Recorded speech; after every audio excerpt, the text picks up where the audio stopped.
O, itutuloy ko muna ang aming kwento. Pagkagaling nga namin sa Isla de Oro sa Mamburao ay hindi na kami nagtagal doon.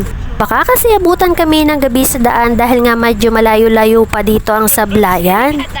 Sa sablayan nga kami tutuloy ngayong gabi at magpapalipas ng magdamag para naman nakares na rin kami bago kami bumalik sa Oriental Mindoro.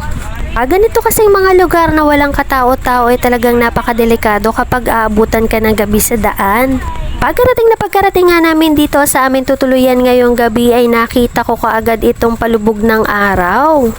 Yung tutuluyan nga namin ngayong gabi ay malapit lang sa tabing dagat.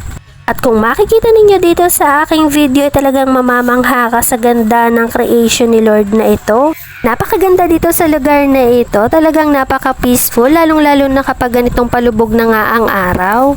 Napakaganda ang mag-picture taking dito kapag ganitong mga oras. Mga bandang 5:30 na nga pala ito at kitang-kita dito sa likod ng bahay na tutuluyan namin ang araw na papalubog na. Isa rin nga pala ito sa pinakagusto ko kapag nasa tabing dagat, yung sunset. Kasi napakaganda talagang mag-picture dito lalong-lalo na kapag nasisinagan ka ng araw at silhouette lang ang picture mo. Sa puntong ito ay hindi ko talaga naramdaman ang aking pagod sa biyahe. At dito talaga ako manghang-mangha sa sunset na ito at talaga hindi ko mapigilan ang aking sarili. Dinamihan ko na talaga ang video dito. Tinawag ko na nga si Sanji para bumaba na dito. Para naman bago pa mawala ang sunset na ito ay nakapag-picture taking na nga kami dito. Sa puntong ito mga mima, hindi talaga ako magkanda-uyayaw na magpicture dito at kahit sino talagang pumwesto dito ay aking pipicturean at vivideohan. O diba mga mima, mapapakanta ka talaga sa ganda niyan. O kita mo yan, ang ante mo, umupo na nga dyan at magpapapicture na. At syempre hindi palampasin din niya ni Sanji, aura rin siya at magpapalit nga daw siya ng kanyang profile picture. Kaya naman ayan, pumwesto na rin siya dyan sa gitna, parang nga siya ay magpapicture na. Siyempre pati ang aking alaga hindi pa huhulig dito dahil minsan nga lang namin puntahan ang lugar na ito kaya naman dapat ay may souvenir talaga kami dito sa lugar na ito.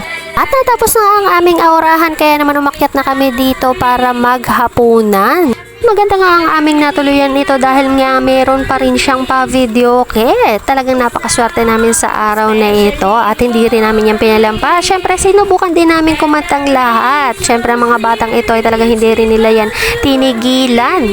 At syempre kahit hating gabi na yan ay talagang nakakahiya na rin sa mga kakapit kwarto namin dito dahil nga ito isang hilera ng parang transient house. Lang kapaguran ng mga batang ito parang hindi naman sila napagod sa biyahe nila. Pagkatapos nga naming maghapunan ay nagpahinga lang kami ng konti at nagkwentuhan. Siyempre kumanta-kanta rin kami ng kaunti at medyo may umiikot-ikot rin sa harap namin. At ganito nga pala ang itsura ng aming tinuluyan ng isang gabi dito sa Sablayan Occidental, Mindoro. Itong buong area na ito ay kami lang ang tao at sa amin lang itong lugar na ito. May 3 kwarto nga pala ito, 2 aircon at isang walang aircon at electric fan nga lang.